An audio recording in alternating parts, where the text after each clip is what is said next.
ערב טוב, אתם באנגר 9, תוכנית הלייט נייט החדשה של ערוץ 9 החדש. והערב, הוא היה הילד הרע של המדיה. לבש גלימות, מצנפות, מעילי אור עם ניטים ונעליים מוזרות, עשה פאוור מטל בעברית והמציא את השרוף במזרחית. הוא כתב והלחין ג'ינגלים ופסקולים לסדרות פריים טיים וסרטים. מכר מאות אלפי דיסקים מהשרוף, אבל אז נעלם.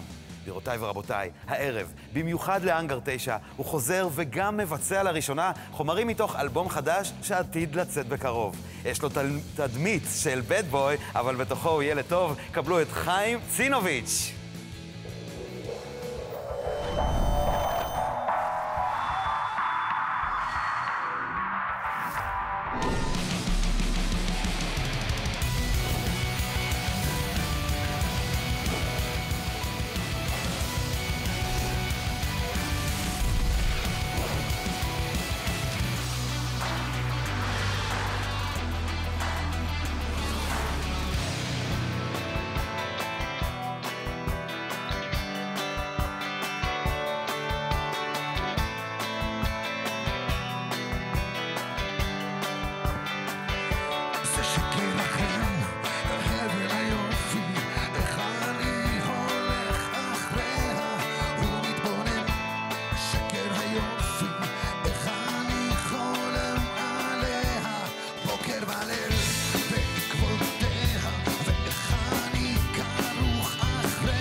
לשקר הזה יש ידיים, ואיך לשקר הזה יש שפתיים, ואיך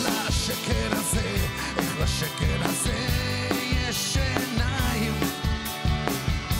זה שקר אחר, הבל היופי שהיום כבר לא עובד, גם אין חברים, לא מתקלח, לא אוכל ורק שותה קפה, לפעמים מחכה לה שתבוא מעבר לפינה תתגלה, ואז אני ארוץ אליה ואשיר לה בפה מלא. איך לשקר הזה יש רגליים, איך לשקר הזה יש ידיים, ואיך לשקר הזה יש עיניים, איך לשקר הזה יש שפתיים. אבל זה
לה תודה לחיים, הבל, איזה יופי, הבל החיים, שקר היופי.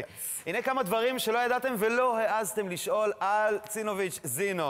בקיצור, הוא נולד ב-1967 בראשון לציון, בן יחיד למנהלת בית ספר ולסוחר תכשיטים.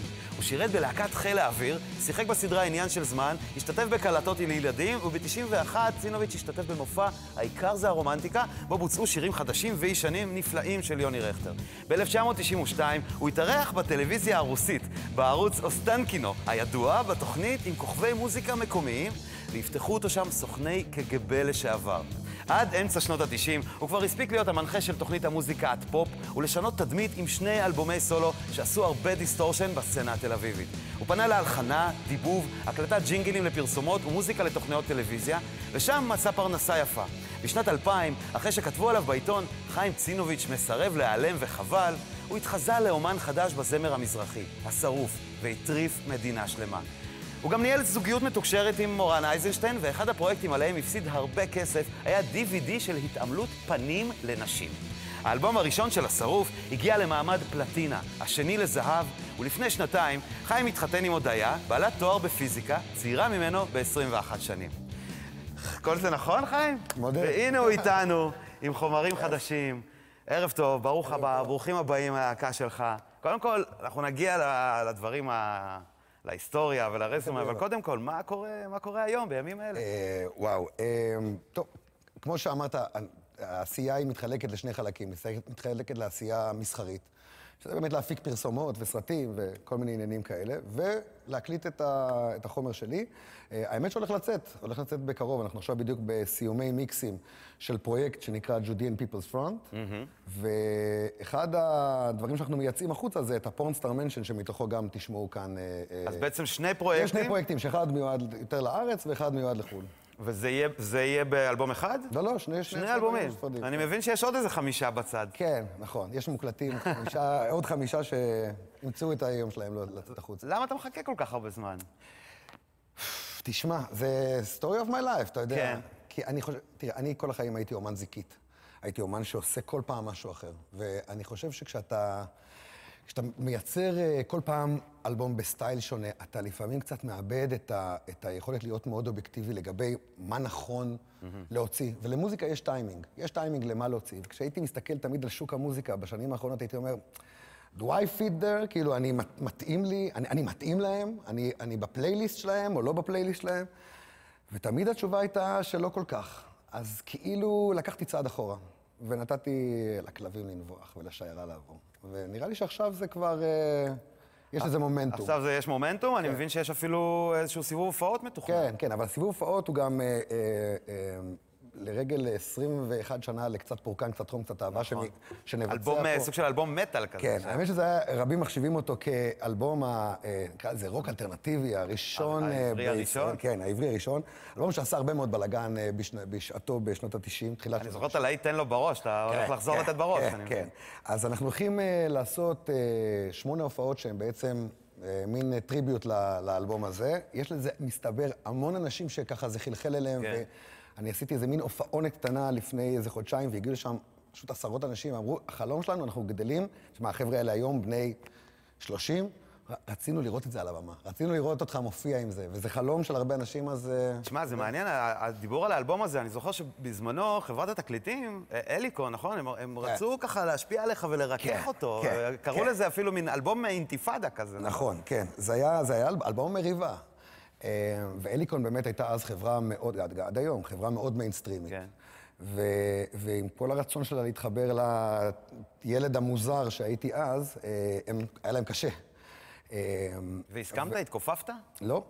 לא, ולכן אולי גם נגמר הרומן עם אליקון. תשמע, אני חושב שחלק מהסיבות שנגמר הרומן עם אליקון היה בגלל שלא הסכמתי להתכופף. ולא פחדת, זאת אומרת, אני יודע, אז להיות בחברת תקליטים זה כסוג של שאיפה של כל הזמן. נכון, כן, תשמע, אוקיי, אני חושב שאחת הסיבות שגם עשיתי את השרוף, אני חושב, בעקבותיהם, אתה באמת בגלל איזשהו רצון לשמור על איזושהי אמת אומנותית, זה אינטגריטי אומנותי שהיה לי כשהייתי צעיר, ושמרתי עליו נורא חזק, נורא נלחמתי על זה. תשמע, אני היום ברטרוספקט, אני יכול להגיד לך שהפסדתי הרבה בגלל ההתעקשויות האלה, וזה אולי באמת איזה מסר לאומנים צעירים, שלפעמים צריך קצת להתרכך. כן. או קצת, אתה יודע, למצוא זאת אומרת, אוקיי, מסחרי זה לא מילה גסה. נכון. רק צריך למצוא אתה יודע, את האמצע. אתה גם, תשמע, היית בהמון נקודות שבאמת גם המצאת דברים חדשים. זאת אומרת, נגיד, אני חייב להזכיר גם, אתה יודע, אנחנו נגיע לשרוף כמובן, אבל חייבים לדבר על האלבום ג'יבריש. נכון. שלא יודע, המצאת שם שפה, אתה יודע, קידמת למרכז הבמה את משפחת אלייב. נכון. קודם כל, איך מגיעים בכלל לרעיון הזה? תשמע, אני תמיד חשבתי קצת אחרת. באמת, תמיד חשבתי קצת מחוץ לקופסה, וניסיתי לחדש. באמת, אני מודה שברבות השנים, שוב, ברטרוספקט, שאתה עושה חשבון אחורה, אז אתה אומר שלחדשנות יש מחיר. כן. אני חושב שגם האלבום שדיברנו עליו לפני... דיברנו בחוץ על Human Beatbox. על ה-Human Beatbox שהיה ב-96 עם בועז וינון, גם היה פורץ דרך בזמנו. תשמע, לא היה עוד מישהו שלקח וקיבץ דגימות קול לתוך אלבום. היה בו במקפרין, היו דברים כאלה. קפלות כאלה, אבל לא לקח את הקול ולהשתמש בו על גריד של מקלדת.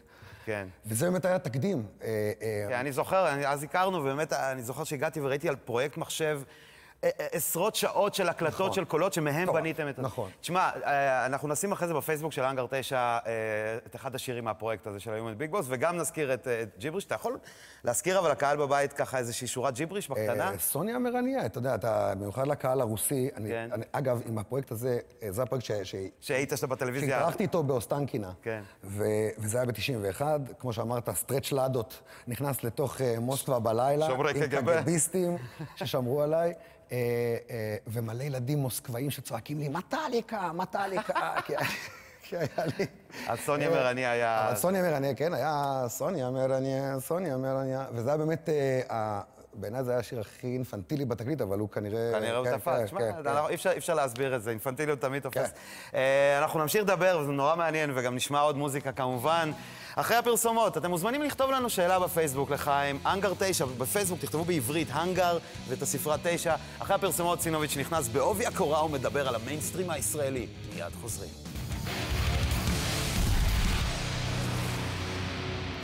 חזרנו, האנגר 9, גם בפייסבוק. יש לכם שאלה? לצינוביץ', תכתבו, אנחנו כאן עם צינוביץ'.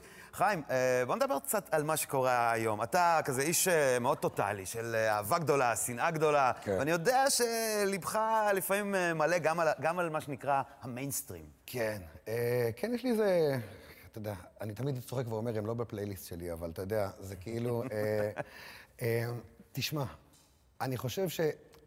כל הדיבורים האלה על מה קורה בשוק, זה כמו שמדברים על המוזיקה המזרחית. כן. ושואלים אותי, מה אתה אומר על זה? זה טוב. זה לא נמדד, הדברים האלה הם לא מדידים בטוב או רע. זה אבולוציה. אתה יודע, יש איזה משהו שהוא אבולוציוני, וזה קורה בגלל שאנחנו חיים במדינה הזאת, באזור הגיאוגרפי הזה, בתמהיל האנושי הזה שיש פה בארץ. וזה לפעמים, אתה יודע, זה דברים שאתה לא יכול ללכת נגדם, אתה צריך להבין את המהלכים שיש בשוק. ברור שיש מיינסטרים היום יותר מפעם. ולא רק מזרחי, זאת אומרת, אנחנו מדברים על מיינסטרים, לאו דווקא רק על מוזיקה מזרחית. ואני חושב שהבעיה היא קודם כל באמת בעובדה שהיום אין לך את מה שהיה כשאנחנו היינו צעירים, שהיה תקליטים, והיה שיר 9 בתקליט, או שיר 8 בתקליט, או שיר 7 בתקליט, ששם יכולת באמת להביא משהו שהוא לא בהכרח הסינגל לרדיו. הבי-סייד. כן, והיום בגלל שאין תקליטים כבר, אין, אנשים לא קונים תקליטים, אנשים מורידים סינגל היט. עזוב, תקליטים, דיסקים, זהו. כן, אנשים מורידים את ההיט שהם אוהבים, וזה מייצר באמת איזושהי מיינסטרימיזציה מכל העניין. זה תעשייה של היטים, זה one file artist, קוראים לזה באנגלית. זה אומן של פייל. הוא שולח פייל באינטרנט וזה יורד. אני לא שומע הרבה אומנים מתבטאים ככה. בתוך חדרי החזרות, אתה מכיר עוד אומנים אבל אולי מפחדים, אתה יודע, לצאת נגד הקיבעון הזה? תשמע, אתה יודע מה הבעיה הכי גדולה, אני חושב? הבעיה הכי גדולה זה תעוזה. כי אנשים מפחדים להעיז. תראה, מעט מאוד אומנים היום מרשים לעצמם לדבר על פוליטיקה. מעט מאוד אומנים מרשים לעצמם לדבר חברתית. יש איזה כאילו פוליטיקלי קורקט שנורא מפחדים לגעת בו, כי אתה יודע שישר יקפצו עליך מכל הכיוונים. אנחנו מדינה של נעלבים. כן. נעלבים סדרתיים. אני יכול לשאול אותך, במי אתה תומך לנשיאות, נגיד? וואי, זה בעיה. זה ממש בעיה. תשמע, אם הייתי יכול, הייתי שם את יוסי שריד בתור נשיא, כן. אבל כי בעיניי באמת הוא אחד היחידים שנשארו עוד טהורים לעומת כל האחרים. ומה אם היית יכול לשנות משהו בגישה של אומנים, זאת אומרת, בתעוזה הזאת, איך היית נותן בעיטה בתחת לאנשים? אוקיי, זה לא רק אומנים. אתה יודע, המחסום הראשון של אומנים זה רדיו. זה המחסום הראשון. היה, ובינתיים זה עד הודעה חדשה בארץ ובעולם. ואני חושב שזה גם לאתגר קצת את האורחים המוזיקליים, קצת לאתגר את השדרים. הם צריכים לקחת ולבנות קצוות יותר רחוקים כדי שהמרכז יהיה יותר עשיר. אז בוא נחזור לעניין הזה מהמקום של... אני יודע שיש לך גישה קצת שונה לרשתות חברתיות, לפייסבוק, כאילו, אתה לא רואה בזה את הבשורה הגדולה הזאת. לא, אני כן רואה בזה את הבשורה. שוב, זה אבולוציה, אתה יודע, זה שם, אני רק אומר שאני חושב שאומנים צריכים לדעת לשמור יותר לעצמם. פחות סלפיז, פחות למכור כל רגע בחיים שלהם, לשמור קצת יותר. זה גם עונה לך על השאלה של מה אני חושב על אומנים שמשתתפים בריאליטי. כן. אני חושב שאומן צריך לשמור קצת סקרנות, לסקרן, וכשרואים איך אתה קם בבוקר ואיך אתה מחטט באף ואיך אתה זה... אתה מתכוון לכאלה ריאליטי שעוקבים אחרי... כן, אתה יודע, נגמר הסקרנות, אומן צריך לשמור על סקרנות. אבל דווקא בעידן הפייסבוק, עכשיו יש לך אפשרות להוציא את מה שאתה רוצה, ואתה יודע, ולתת לקהל שלך. נכון. דוגמה, שכן שלנו כאן במודיעין, אמיר בניון, אתה יודע, שמוציא כן, שירים. ילדים. בדיוק, ואתה יודע, ויכולים להגיד מה שיכולים, אבל זה הדבר שלו עכשיו. תשמע, כל אחד הפך להיות יחידת שידור בפני עצמו, שזה מבורך. ודווקא כשהמצאת את השרוף, זאת אומרת, אולי אם זה היה בתקופה אחרת, בתקופה של היום, של הפייסבוק, אולי היית פועל בכלל בדרך אחרת, כי לא היית צריך לבוא ולהוכיח למישהו משהו. נכון, ואז אבל גם יכול להיות שאורח החיים של השרוף, מבחינת מה שהוא יחזיק בסקרנות התקשורתית, היה הרבה יותר קצר. טוב, עוד מעט אנחנו נדבר על זה, זה טסט קייס תקשורתי, מה שנקרא, אני בעצמי יודע שמלמדים את זה בבתי ספר לתקשורת, את המקרה הזה. אבל אם כבר דיברנו על נקודת שידור, זאת אומרת, מה עוד היה אפשר לשנות, אתה יודע? תשמע... כי אני מרגיש, אתה יודע, סוף סוף יוצא לי לפגוש איזשהו מבחן כזה בנשמה. תשמע, אני חושב שישראל בכלל זאת מדינה נורא שמרנית. אנחנו נורא שמרנים, אנחנו מוכנים לקבל מחול הרבה דברים שאנחנו לא מוכנים לקבל שקורים בארץ. ואני חושב שזה, תשמע, שוב, זה להסתכל על הכוחות שפועלים פה, דתיים, מזרחיים, אתה יודע, זה קבוצות מאוד שמרניות. בהגדרה שלהם. אתה יודע, זה כמו עם האח הגדול. תקשיב, בכל אח גדול בעולם, סקס זה הדבר הראשון. פה בישראל אין. ואם מרים לשנייה? ואם מרים, אז חותכים את זה. אז כאילו אנחנו מאוד מקובעים. חסרה לנו פתיחות בהכל. אתה יודע, זה בתור... הזכרת קודם שכל אומן בעצם הופך לנקודת שידור. כן. אתה יכול להיכנס לזה, להסביר לי מה זה אומר? מה קורה בעצם בסיטואציה כזאת? אוקיי, בוא, מאבדים את הקהל? להפך, אני חושב תשמע, אני רואה למשל חברים וחברות, אתה יודע, סתם, נטלי דדון, חברה טובה, אני רואה אותה יושבת והיא עובדת בזה, זאת אומרת, היא כל היום שם, אתה יודע, היא מאביסה איזה חיה, איזה מכונת רייטינג כזאת, שהיא כל הזמן שומרת עליה, ואז אם אתה לא שם לאיזה שנייה, אז אתה בבור. זה מה ש... עכשיו, בוא נגיד שכל הקליקה הזאת של הצעירים, אני קורא לה, הם באמת שם, על זה, אתה יודע, הם נמצאים שם. ואני תמיד אומר, כאילו, באמת, כמו שאמר לך קודם, קצת פסון, קצת אחורה. לא צריך, כאילו, בוא, תן לאחרים לצלם אותך. טוב, קצת פסון גם יהיה על הבמה, המון פסון. קדימה. אז אני שולח אותך אל חבריך הנגנים. עכשיו אנחנו נשמע את אחד השירים היותר רגועים מאלבום המטל שדיברנו עליו קודם, קצת פורקן, קצת חום, קצת אהבה, קצת פסון, והוא נקרא עדיין מחכה לתליין. חיים צינוביץ' ולהקה. קחי אותי הביתה, על גבי סוס לבן, או חד קרן כזה עם כנפיים. בדרך נעבור מעל כיכר התליינים. תראי אותי שם, עדיין מחכה לתליין.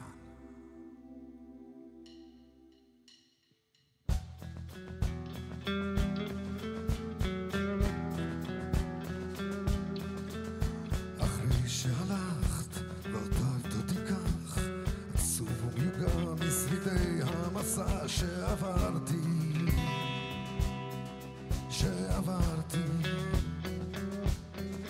כן, בארץ הזאת תליינים ותליות הם כבר לא בנמצא וגם אין בנמצא כיכרות, כך שמעתי.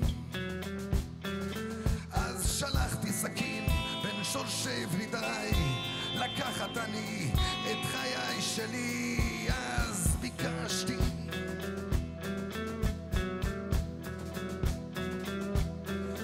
עם בית דין של מעלה יושב וחושב מה לעשות פה בזה הבוגד, אך נכשלתי ואני עדיין מחכה לתליין.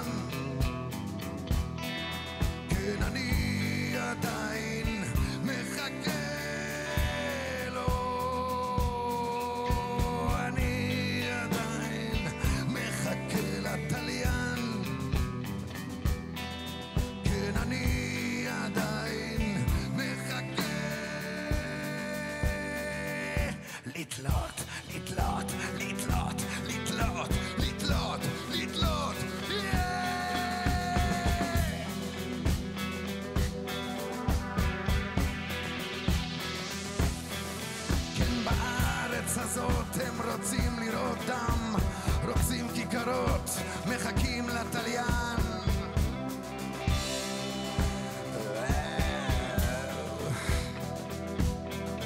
וגם את שכמותם הפכת, שרוצים לראותי איך אני מוטל על הארץ. אני מת על הארץ. בקשה אחרונה, רק לראות אותך שוב. אם לקשור את עיניי, אני משיב בסירוב.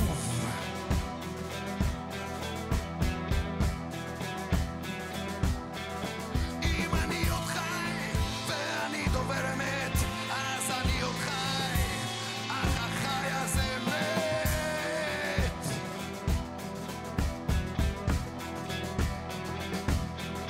ואני עדיין מחכה לתליין. כן, אני עדיין מחכה לו. אני עדיין מחכה לתליין. כן, אני עדיין מחכה לתלות, לתלות, לתלות, לתלות, לתלות, לתלות.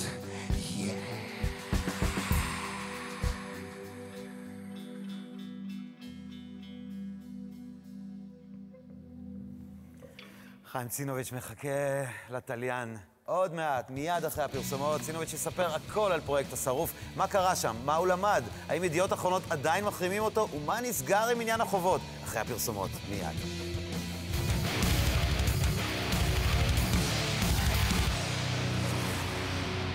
אהלן, חזרנו, הנגר 9, אתם איתנו. אתם מוזמנים להיכנס לפייסבוק, בדיוק כמו מאור בשן, אלון זרביב וולד פרנקמן, ששאלו את צינו שאלות. האמת, ענית כבר על השאלות האלה. אבל תמשיכו לשאול אותנו, ובינתיים לי יש כמה שאלות, חיים. רק עדיף. אז בוא נדבר טיפה על השרוף. זאת אומרת, אתה יודע, הבטחנו. קודם כל, מאיזה מקום זה הגיע? האמת שהעניין ראשוני היה נקמה, באמת. כן. היה נקמה בסיסית, פרימיטיבית. על אותו רדיו. על בכלל אני קורא לזה השיטה, אוקיי. אתה יודע, אבל אני חושב שאני הרגשתי, אוקיי. השרוף בא מנקודה שאומן שמרגיש שהוא לא רלוונטי יותר למערכת. שהוא לא רלוונטי, הוא לא מוצא את עצמו כבר שם. בוא נזכיר, בשנת 2000 כן. פרסמה כתבה בידיעות אחרונות, נכון? כן. 7 לילות. נכון. 7 ימים. 7 ימים, עוד יותר מזה. כן. שבו חושפים זמר שיש לו סיפור מטורף, נכון? אבל זה היה אחרי שבעצם חודש ימים התנגן הבל החן של הבל החן, ואמרו השרוף, ככה הציגו את זה. עכשיו, בוא, התקשורת, תמיד אני אומר, היא כמו בחורה. כשאתה בורח ממנה, היא רודפת אחריך, וכשאתה רודף אחריה, היא קצת, אתה יודע, היא מתעלמת. אז השרוף לא רצה להתראיין, הוא לא רצה שיראו אותו, הוא לא רצה להיחשף, הוא היה מין יצור שכאילו נגרר בכוח למקום לא רק נגרר, הוא גם היה על כיסא. כן, הוא היה על כיסא, כן. גררו אותו. כן. והסיפור הזה בנוי על דברים שבישראליות הם מאוד חזקים. קודם כל, האהבה שלנו לטרגדיות של אחרים. כן. אנחנו חולים על זה. אם הזכרת ריאליטי, אז זה מה שחזק. ואנחנו אוהבים גם טלנובלות, אתה יודע. אנחנו המדינה השנייה שצורכת טלנובלות אחרי ארגנטינה. זה לא סתם. אנחנו אוהבים לראות טרגדיות ודרמות, כאילו, דברים שהם בלתי אפשריים. וגם יש כאן עניין מסוים של באמת סיפור אנושי. כן. בוא, היום, תמיד שואלים אותי, בוא, השרוף היה עובד היום? היום המערכת שלנו מלאה, כל ריאליטי מלא ב-20 סיפורים אנושיים. זה מה שמחזיק את המשתתפים. הוא היה עובד, אבל אולי לפרק 2. בדיוק. הזמן היה קצר. אבל תכלס, מאיפה הרעיון נולד? זאת אומרת, היה כבר אלבום של שירים, ואז אמרת, רגע, אני לא אצליח לעשות את זה ככה עם צינו. עוד כשישבתי עם חלק מהלהקה פה בלוס אנג'לס ב-97, אז אמרתי, כשאני אחזור לארץ, זה מה שאני אעשה, אני אחזור בדמות אחרת. מה? חלמת את זה? ויז'ן. ידיעה שזה, אתה יודע, יש משהו שאתה יודע שזה מה שצריך להיות. ובאמת, אתה יודע, כשהגעתי, הייתה איזו שעת כושר, בדיוק בחדירה של המוזיקה המזרחית לתוך המיינסטרים, במפגש הזה שבין רוק למוזיקה מזרחית, אני עוד הייתי על התפר, אתה יודע, בין הרמלה, כן. של פעם למוזיקה מזרחית, וזה תפס, זה עבד, אתה יודע, זה היה פרויקט נוסחה. אוקיי, שירים 3 דקות, 3.5 דקות טופס. שיר על חתונה, אתה יודע, זה פין פוינט. כן, כמו שהיום עושים שיר לרחבה, שיר לקבלת פנים, שיר... כן, כן. והעניין הזה, אבל, זאת אומרת, המדינה, ברגע שזה נחשף, המדינה התחלקה לשניים. זאת אומרת, היו כאלה שכאילו נעלבו, בשם העיתונות, בשם הציבור. בשם המניפולציה. בשם המניפולציה, איך הוא עשה לנו את הטריק הזה. כן. והיו כאלה שאמרו, בואנה, הוא הכניס להם. הוא נתן להם בראש, הוא הראה להם איפה משתין הדג או קודם כל, בוא, אל תשכח שיש כאן במדינה המון ציבורים שהם שונאי תקשורת פר אקסלנס. דתיים, מזרחים, חרדים, חיילים. כל הקבוצה הזאת, קודם כל, ראתה באקט שלי מלחמה, כאילו מישהו נתן כף על האליטה האשכנזית שהם רואים בתקשורת. באיזושהי הגבלה יש לי בראש כזה, אתה יודע, שאנשים הריצו את האופנובנק. נכון, זה fuck the system. הכניס לסיסטם, בדיוק. כאילו מי שעושה fuck the system בארץ, בוא, תקשיב, המדינה שלנו מקדשת את האל תצא פראייר. ומקדשת את העניין הזה של fuck the system. וכשמישהו עושה את זה וגם כותב את לוקח את הקופה, אז בכלל, אתה יודע. את הקופה כתבת, אבל גם חטפת הרבה סתירות. זאת אומרת, ידיעות עדיין כועסים עליך? כן.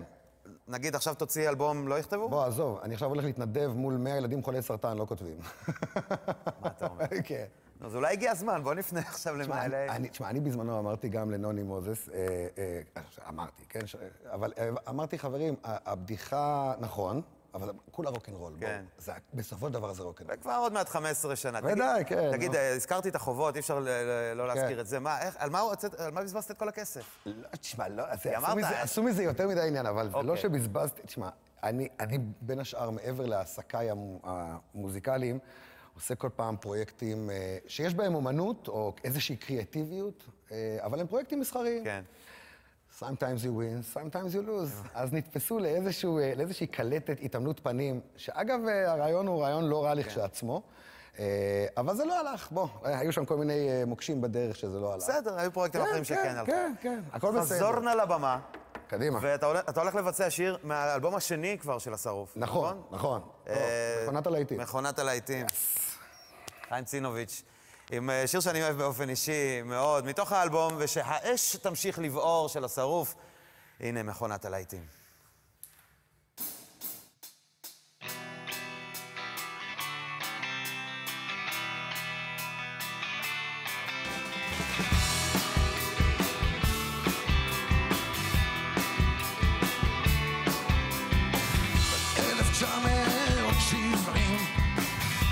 יושבים ומעשנים וחולמים איך יהיה גדול בעולם הרוק'נ'רול ונתתי בעינוגים ולא ויתרתי בפינוקים תכניס מטבע ותשים שיר מכונת הלהיטים וכל היום שר, כל היום שר שלללה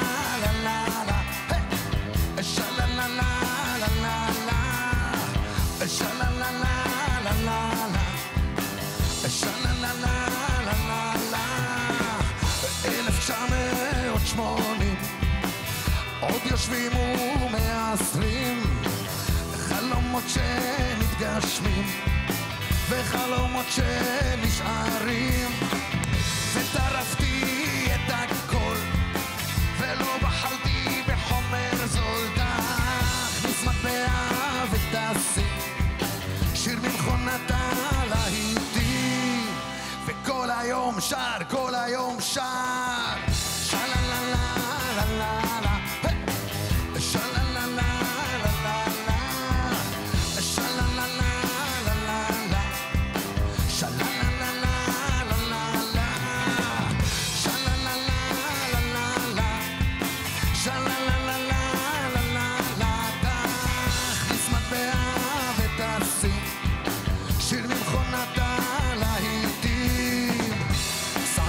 ג'ון טרבולטה, שחק אותה, מרלון ברנדו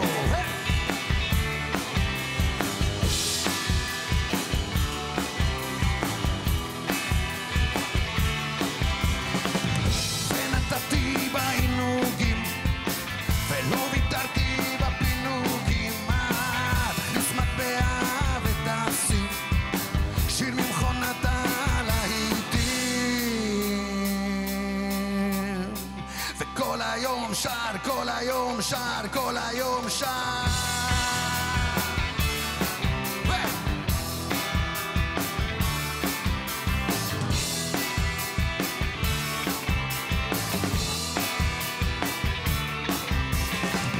ואמרו לי החברים, עזוב אותך מאנשים, תפתח תסתושן וזין תשים, אתה מכונת הלהיטים. כל היום שר, כל היום שר, כל היום שר, כל היום שר, מכונת הלהיטים.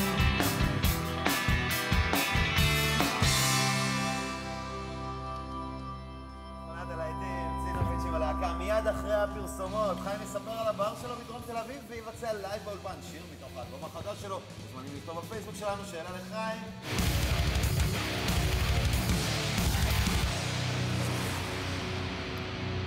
חזרנו, אתם בהאנגר 9 עם חיים צינוביץ', זינו, צינו, נוש, you name it, כל כך הרבה שמות. טוב, יש לכל אחד אתה מתאים, אתה כמו זיקית, אמרנו. אני עונה תמיד. תשמע, עוד מעט נשאל אותך גם שאלה מהפייסבוק, אנחנו בחרנו את השאלה של עידו מימון, אבל אני רוצה לדעת קודם על העיסוקים הלא מוזיקליים, או המוזיקליים, אבל אתה יודע, לא הקריירה הבימתית, מה שנקרא. קודם כל יש לך, דיברנו קצת על פרויקטים שפחות הצליחו, יותר הצליחו, יש לך בר, בדרום תל אביב. אתה שותף סמוי, שותף שקט או שותף רועש? שותף רועש. שותף רועש. אתה יכול לדעת, מה, איך העבודה בחיי הלילה? איך זה לא... תשמע, חיי הלילה זה לא שאני... כן. כן. בוא. אנחנו שנים... כן, כן. אנחנו שנים שם. וזה דווקא, אני חייב להגיד שהוא דווקא בר שכונתי חמוד בפלורנטין, אתה יודע... אתה יכול להגיד את השם. נקרא דונלד דיק. אוקיי. אז אל תגיד את השם. תשמע, זה באמת מקום זה נמצא 2 מטר מהאולפן שלי. האולפן שלי נמצא 2 בניינים משם, אז תמיד אחרי שאנחנו עובדים, אז כולם הולכים לשתות. קלאסי, יותר בשביל חבר'ה לבוא לשתות, כן, אבל פן גדול. בוא נדבר על משהו שבאמת מתפרנסים ממנו, הפסקולים, הסדרות. אתה הצלחת להכניס, תשמע, הרשימה ארוכה, אז אולי אתה תיתן כמה name dropping. 6 פעמים סופרנוס, 5 פעמים סקס אנד דה סיטי, פליסיטי, third watch, מלקולם אין דה מידל, ER, MDs, סרטים כמו שר המלחמה עם ניקולס קייג', קטוומן, הלי ברי, קליק, אדם סנדלר. בוא נסביר רק שמדובר בשירים שאתה כתבת, והם נכנסו לסדרות ולסרטים ולמנגינות, שירים. האמת, זה אוספים של חומרים או משנים, כאילו, יש גם עם ווייט פאודר מה, דברים שעשינו באיזה להקה שהייתה לנו, ונכנסו לשם, ודברים שעשיתי גם עם תומר, שהזכרנו אותו קודם, עם נועם, שהיה שותף לי גם כן. אז כאילו, זה עבודות שעשינו בהתחלה, ושלחנו, אתה יודע, שלח לחמך, מה שנקרא, כן. ונכנסו באמת לסדרות של ה-HBO, לסדרות ענק, ואז כשכבר ראו שאנחנו כל כך מוצלחים, אז כבר הזמינו עבודות. התחושה הזאת שאתה כותב משהו שאתה יודע, מיליון... מה באמת ההבדל בין לכתוב, נגיד... אין הבדל.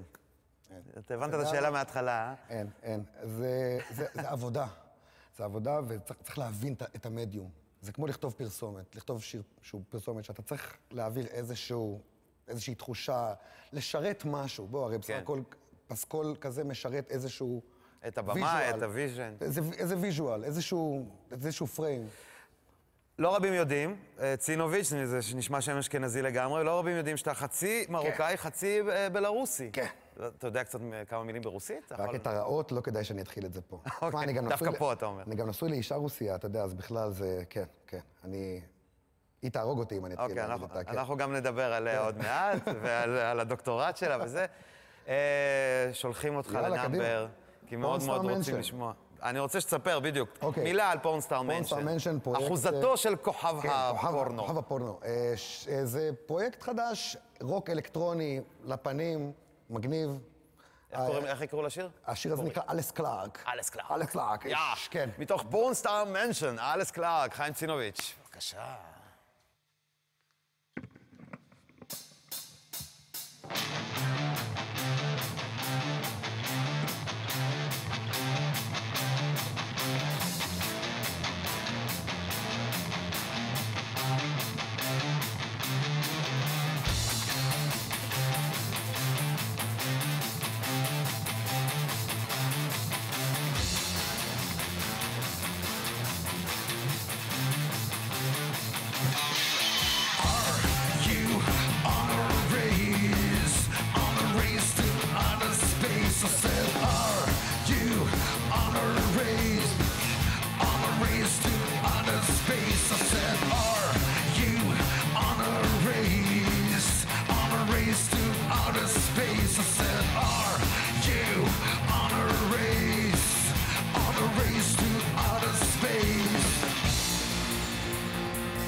alles klar. Geradeaus!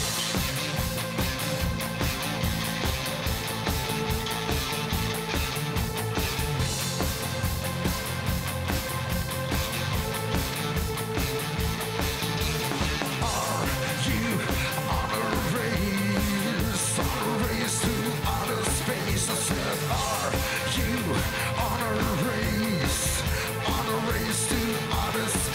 Geradeaus!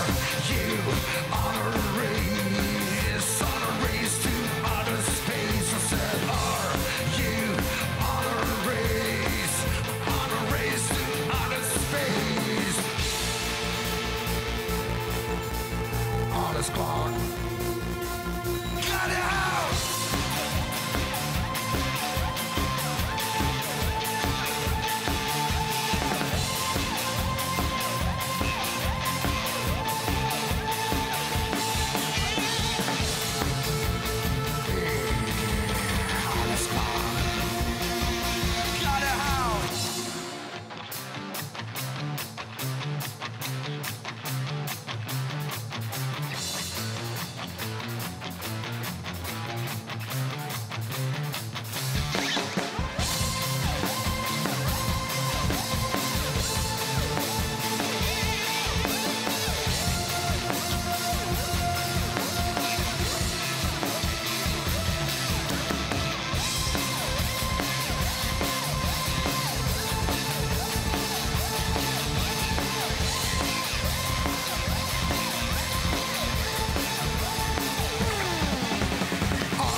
Alles klar.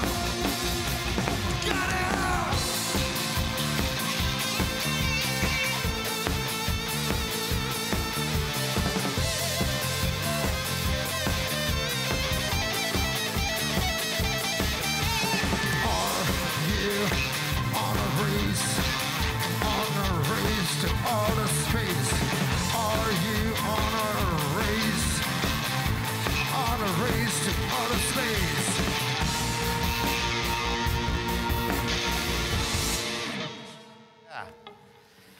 מתוך פורנסטאר מנשן, איזה יופי. טוב, אנחנו יוצאים לפרסומות, אחרי השאלון שלנו, שאלה מהפייסבוק, חיים צינוביץ', חוזרים מיד.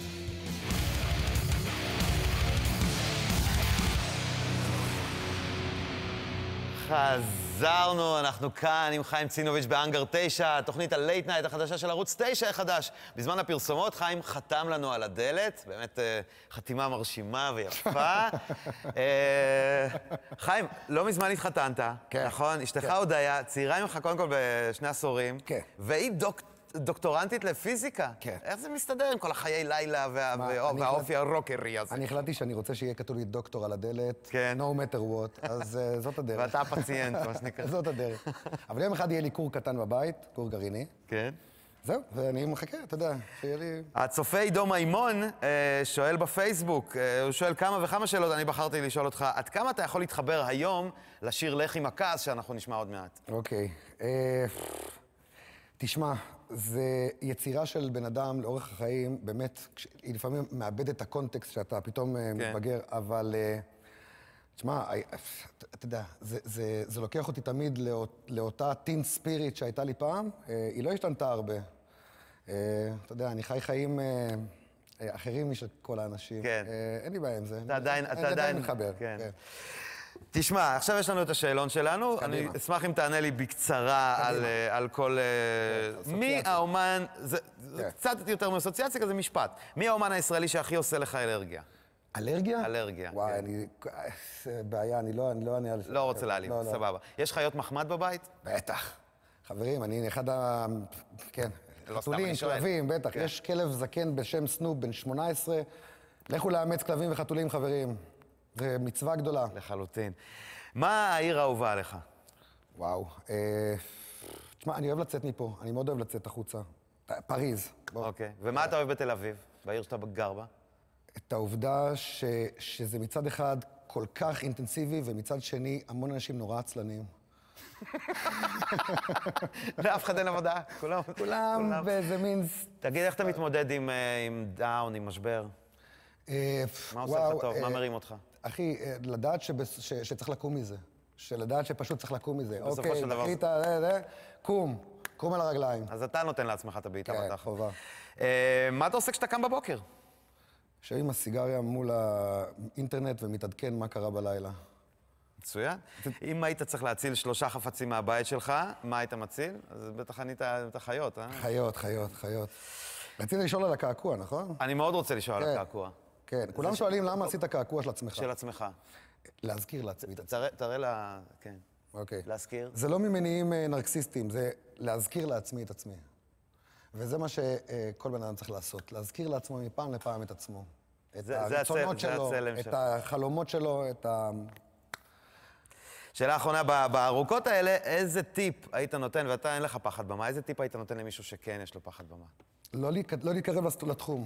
פשוט לא להתקרב לזה. אשכרה. מה שמפחיד אתכם, חברים, אל תתקרבו אליו. אם יש לכם פחד במה, זה לא התחום. עכשיו אנחנו עוברים לאסוציאציות של מילה אחת. פינג פונג כזה, אוקיי? פריפריה. שדרות. סלסולים. קובי פרץ. אוסטנקינו. אוסטנקינה? אוסטנקינה. 20 דוגמניות של אליט מודלס, מוסקבה. סקס. אשתי. לגליזציה. חובה. קולנוע אלנבי. בית שני בתקופה מסוימת. טוויטר. אני לא בבית ספרי. היפסטר. וואו, משקפיים, חברים, תורידו את הזקנים האלה, דחוף. אתרי היכרויות. בתור אחד שהיה לו אחד כזה, זה מבורך. סחי. אם בא לכם, למה לא? חנות תקליטים. וואו, אחי, זה כמו... זורק אותך ל... מה זה זורק אותי, אחי? זה כמו שהיה פעם עובר חלבן ו... כן. ומצלמה. זה הכל. באמת, חברים, מצלמה היום הפכה להיות הכל. אנחנו מוקפים מסכים, לאן שלא תסתכלו, אנחנו מוקפים מסכים, והמסכים האלה משדרים מה שמצלמות צילמו. תהיו נחמדים למצלמות שלכם. אז אני מקווה שהמצלמות שלנו גם היו נחמדות אליך. אחי, יש לכם אולפן פצצה. מדהים. אגב, בזמן הפרסומות אני חייב להגיד שחיים כבר פירמט את התוכנית הזאת ומכר אותה גם לעוד ערוצים בחו"ל. זה אולפן הכי מדהים בארץ. תודה רבה, זה מחמם את ליבנו. הצטרף ללהקה שלך, לנאמבר האחרון, דיברנו עליו קודם, הלך עם הכעס. חיים, היה לי כיף גדול מאוד. עד כאן תוכניתנו, חברים. תודה רבה לחיים צינוביץ' שהתארח אצלנו. תודה רבה לצופים בבית, תודה רבה לצופים באולפן. צינוביץ' יסגור את התוכנית, כאמור, מתוך האלבום, קצת פורקן, קצת חום, קצת אהבה, לך עם הכעס. אנגר 9 תשוב אליכם מחר עם הסופר גרופ לואי מרשל עם דן טורן, שייגץ, יובל שפריר, רועי הדס ועופר קורן, מחר 10:30, אנגר 9 בשלט, סלמת, צילו!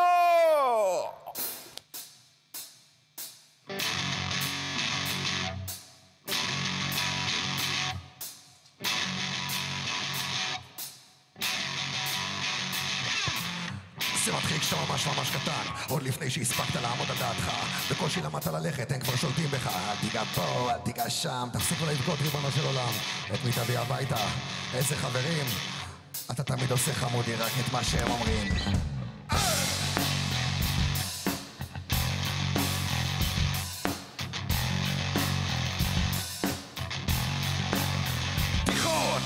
עכשיו שרק נכנסת לכל העניין הזה שנקרא גיל ההתבגרות, ההורמונים דופקים אצלך בראש כמו מטורפים, אתה צריך קצת לשבור, קצת להרוס. לא מדובר בוונדליזם, רק בקצת שחרור. אז הם יבואו אליך עם העניין הזה של יש לך פוטנציאל אבל אתה לא ממש אותו. אין לו יכול, יש לו רוצה. ואתה כועס. ואתה כועס. ואתה כל כך כועס. לך עם הכעס, לך. תן לו לצאת. לך עם הכעס, לך, תן לו לצאת. מותק, מותק, מותק, תראה זה יעשה לך טוב. מותק, מותק, מותק, תראה זה יעשה לך.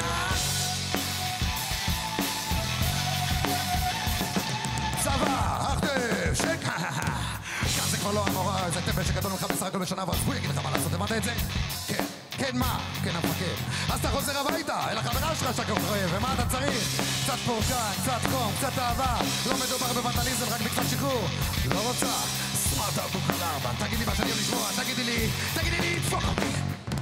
לכי עם הכעס, תן לו לצאת.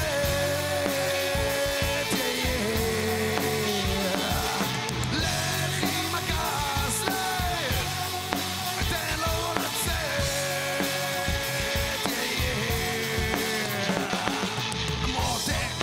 מותק, תראה זה יעשה לך טוב.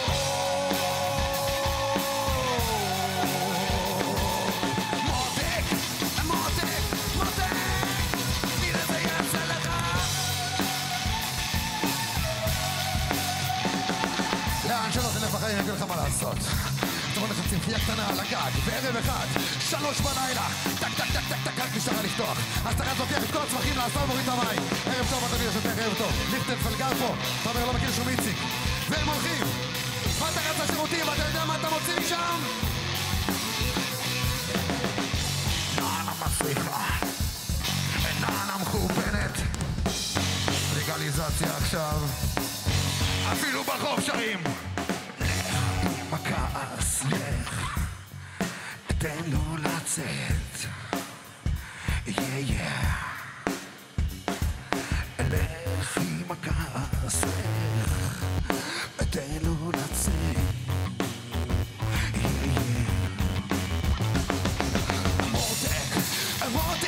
מותק, תראה זה יעשה לך טוב.